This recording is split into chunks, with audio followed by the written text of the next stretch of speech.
Bien, eso digamos que es sencillo, es pragmático aplicar la idea de una única circunscripción para un sujeto que la nación española. En cambio, si se produjeran varias circunscripciones con distritos uninominales, ¿cuál sería la fórmula? ¿En base a qué? ¿También a la provincia? Sería, no. Lo ideal sería que hubiera circunscripciones lo más pequeñas posibles, pero con una configuración ontológica por núcleos poblacionales para evitar, por ejemplo, el gerrymandering de Estados Unidos. Iba gerrymandering. Ya sé por dónde ibas. Pero es que precisamente eso se puede soslayar a través de una confección de distritos en la cual se atienda a núcleos poblacionales para que la propia designación del... Tenemos que tener algo en cuenta. Cuando se designa un representante, la función del representante es llevar a una Cámara Legislativa las aspiraciones de un sitio, de un territorio.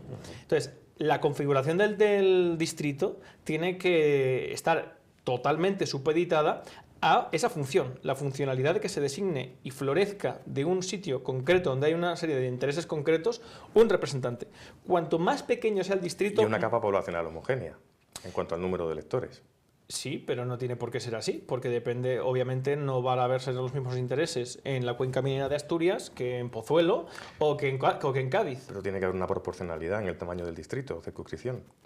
Sí, le estoy diciendo que lo ideal es que sea lo más pequeño posible, siempre intentando que sea no mayor de 100.000 habitantes. ¿Pero qué ocurre cuando ese distrito pequeño con un número poblacional aumenta o disminuye por cuestiones demográficas? ¿Cómo hay que alterar entonces la composición de los distritos? Sí, obviamente lo que sucede es que, la división nunca va a ser matemáticamente exacta, porque lo que prima ante todo, como digo, es que exista ese feedback entre representante y distrito electoral. Y es la acción humana la que interfiere en ese reparto también, o en esa modificación del tamaño del distrito, pongamos por caso, en el momento en el que se modifique el área poblacional por determinadas circunstancias demográficas, ¿no?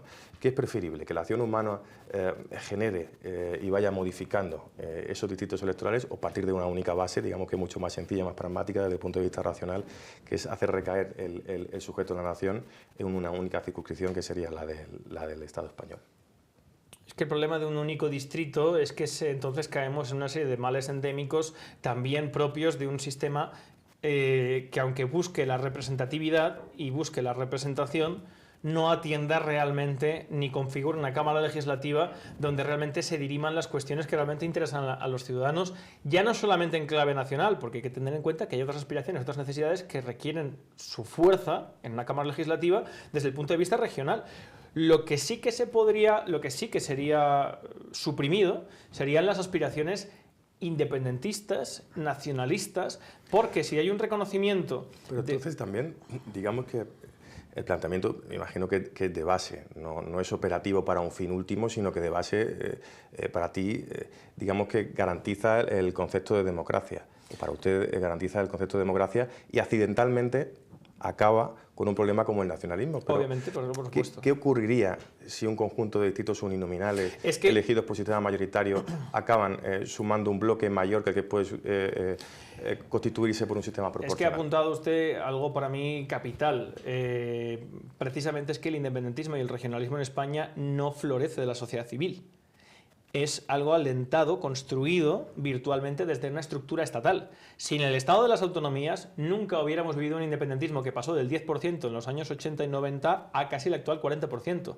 Si no hubiera una estructura, un subestado dentro del propio Estado español que tiene la educación, los medios de comunicación en clave regional para construir un discurso político favorecedor de sus intereses económicos fundamentalmente, jamás hubiéramos vivido ese auge. Por lo tanto es virtual. Imaginemos, sin embargo, como dice usted, que en un sistema representativo por distritos electorales nominales, a doble vuelta siempre, se genera una mayoría, por ejemplo, que todos los diputados de los diferentes distritos de Cataluña fueran independentistas y quieren una independencia. Muy bien, tendrían que convencer al resto de diputados de toda España de que efectivamente tiene que darse en la Cámara Legislativa Española ese tipo de debate. Pero sinceramente ya no solamente es que eso es imposible, sino que además es una cosa que ni siquiera algunos, como por ejemplo la señorita Ocasio-Cortez en Estados Unidos, conoce su propio sistema, porque le he oído decir auténticas barbaridades sobre... Estados Unidos tiene muchas deficiencias y muchos problemas, pero no se puede comprender que el hecho de que un diputado sea corrompible lleva aparejado que ese diputado pueda hacer todo lo que quiera, porque requiere el voto a través de cada ley de toda la Cámara Legislativa.